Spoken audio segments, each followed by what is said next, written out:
我是苏苏，我的吹牛时刻又来啦！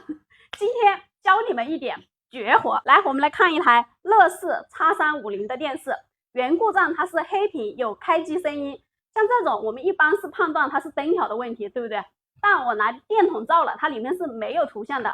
我们这一款机型其实它也有它的通病，就是这个屏线接触不好，逻辑板故障，或者是屏出现故障，它都会引起这个灯条保护。我们再来看这个逻辑板，白色芯片，这个奇美的逻辑板，它坏的是特别多的。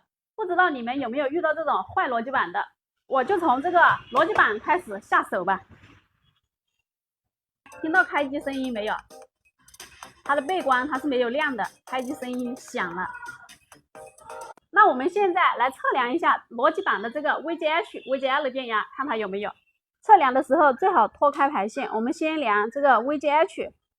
那 VGH 电压它是没有的，我们再来量这个 VGL 它是有正常负 7.8， 这个两边排线它都取了，这个逻辑板它还是不升压，那说明这个逻辑板它肯定是有问题的。我们拆了看一下它的背面，那看到没有？这里很明显它的已经发黑了，因为这个芯片它发热特别严重，导致了它的那个引脚开焊，所以造成了这个 DC 芯片它不工作。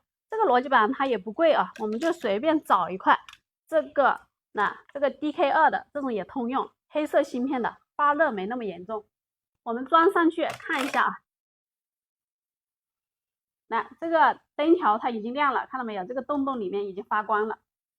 来，图像也有了，只是我们发现没有，它是有两幅图的上下，这个是因为两个逻辑板的程序它不一样啊，就是这个25的程序不对，我们重新写一个就 OK 了。